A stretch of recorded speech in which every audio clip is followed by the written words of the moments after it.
Please take a moment to increase the brightness on your device for optimal viewing. Hey everybody, welcome back to the Sketchy Friendler, where every day I tell you a story and I draw a picture to go along with it. Today I'm going to tell you about an island that is completely dedicated to art in Japan. But first, let me talk to you about some of the things that people wonder about. First, yes, I am drawing in a blue pencil, but please bear with me. I will get into regular pencil shortly. Two,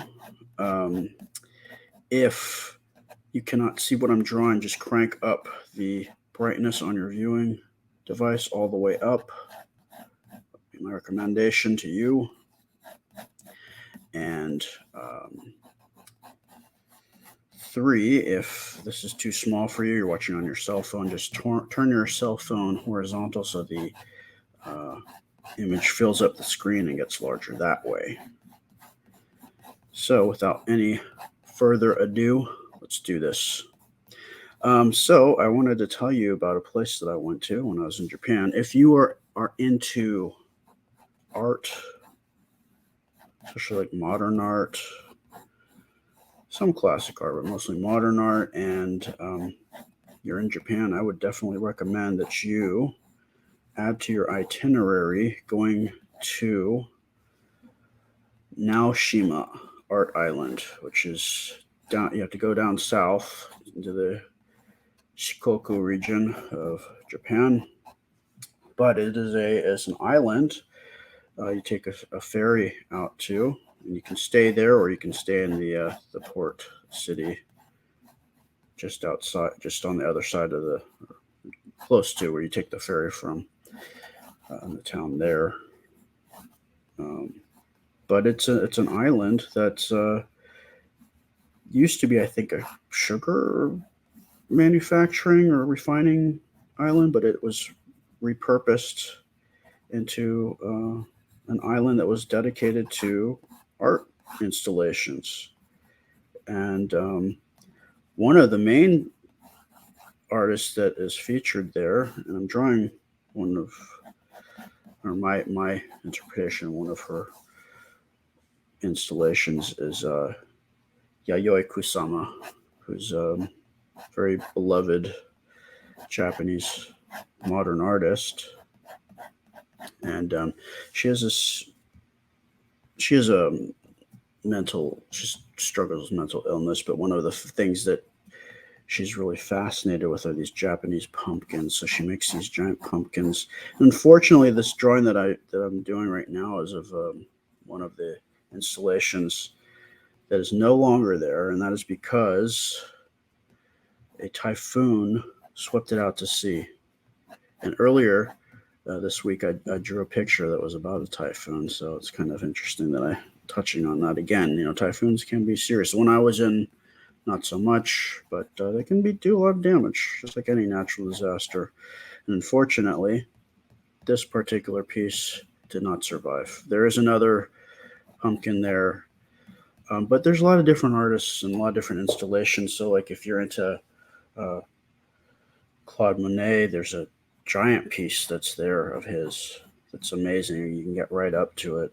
It's a huge piece that he did. There's also James Turrell. So if you're into like light art, like playing with light, he's really got some really interesting installations there that I absolutely love.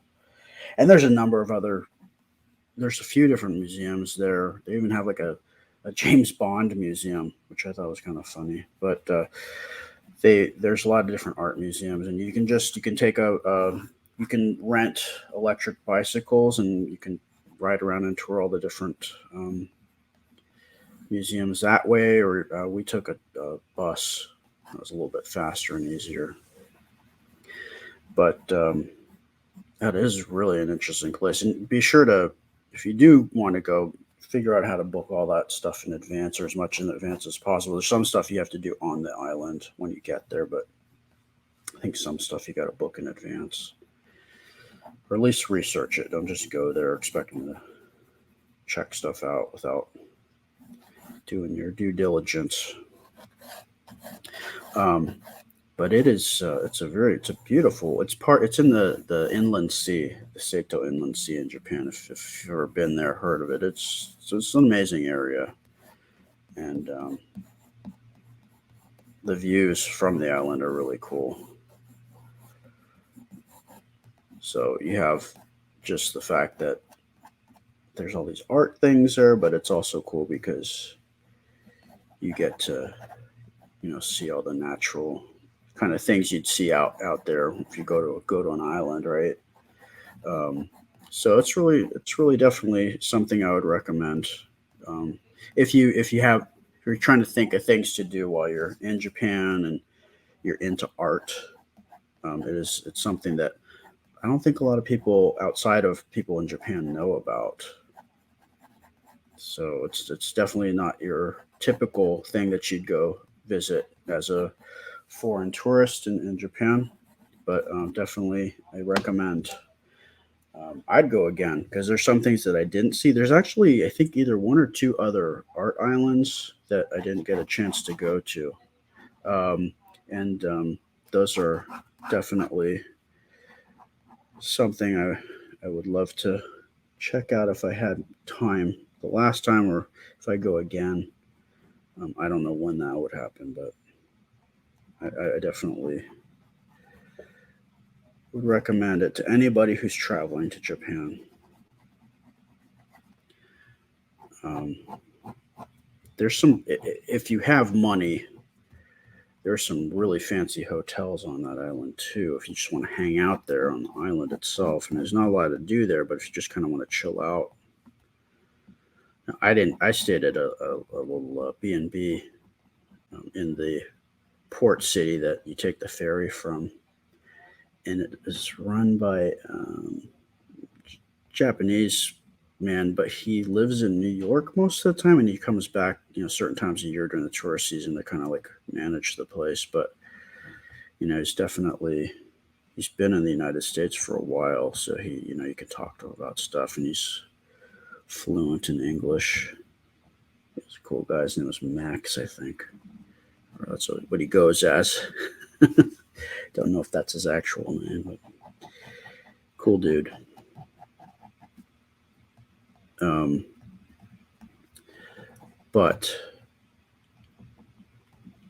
it's something that I didn't. The only reason I knew about it is because my dad's been there to Japan a number of times. He's found all these really interesting places that most people that aren't from Japan don't necessarily know about. So he actually, in his before the whole COVID thing hit, in his retirement, like kind of gets people together, and he like kind of leads these tours of Japan. His experience of Japan. My dad's version of Japan, I would say. He used to teach a class in college where he would take students during the summer semester there. But he's since continued that. Like he'd tell his friends about it, and like, oh, we want to go, and so he started doing that. So every year, I don't know, maybe he'll start up again. I don't know if he'll do that or not, but he's definitely it's just a cool thing that he does and done a lot of research on.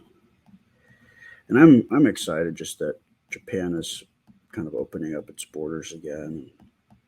The fact that it's a possibility to visit there now after several years of being having closed borders because of the pandemic, it's exciting to me because I love Japan. Again, I've mentioned this before, but I was planning on going to Japan in 2020, but then COVID broke out, so it was not something I was able to do. But I'm definitely going to go again at some point. Don't know when, but that is definitely my intention. Love it there. Um, to visit, I don't think I could live there. I don't. Not one, I don't speak Japanese, but two, Like there's a lot of places that seem like they're cool to visit, but if you live there all the time, I don't know if I could do it. I've spent some time there in the past, but that was a vacation, or it was just me visiting. I think any type of vacation for me or traveling, like I like it for a little bit, and then I start like missing my regular everyday life, no matter how mundane it might be. I just kind of wish I could go back, or I'm missing something, or some things need to get attended to, or I just feel like I'm not taking care of what needs to be taken care of if I'm gone for too long. Like even 2 weeks, I start getting anxious. I think I'm good for about a week, tops 7 days before I start getting homesick.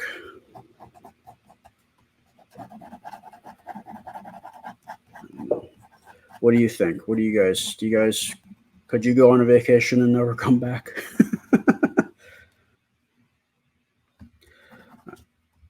I don't think I could.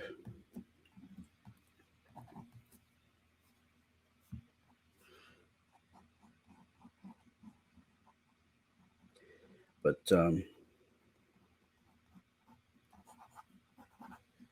there's so many places. Like you go to a lot of on a lot of vacations that you might go on. Like there's all the places that everybody's been to, and oh yeah, go see this, go see that, and you go to them. But there's places that you don't only the locals know about, or only people who really are into the visiting or know about, and they're not telling you because they want to keep it to themselves so it doesn't get mobbed by a whole bunch of people. I can appreciate that. Like, I always get mad when I see like on TikTok or people. Oh, you should go to this place, and it's like, dude, you just blew off the whole lid on this thing that people have probably been going to for years. Now it's ruined because like everybody who just are casual travelers is going to go there, and like now it's going to get all like bogged down and waiting lists and stuff because you had to blow it for everybody else by doing your little TikTok video about it. It's really kind of not very thoughtful. I don't know. That's my thought on it, and I can understand why people might not want to share certain places. This one though, I think they could probably use any place in Japan right now. They need the business because again, borders have been closed down for so long. Their economy's not doing very well. So that's why I talk about this. That's my feeling anyway. Maybe I'm the same as the TikTok people. I don't know. Who knows? Who am I to say? You be the judge. All right. So just so you know, I do this Monday through Friday on YouTube and Facebook, and on Instagram, I post these final drawings for you to look at if you just want to look at those or you kind of want to preview. And then on TikTok, I do entirely different time lapse videos where I take you all the way up through the inking process. They're about 2.5 minutes long. If you don't have time to watch these videos, you just want a little bit more, check them out. TikTok. And then on Saturdays, we post a poll where you get to choose these Monday through Friday drawings that I do. You get to vote on which one you want to see me ink and color up on Sunday, where we go live. And my wife and I would chat to you while I finish up this, whichever drawing you decide on. And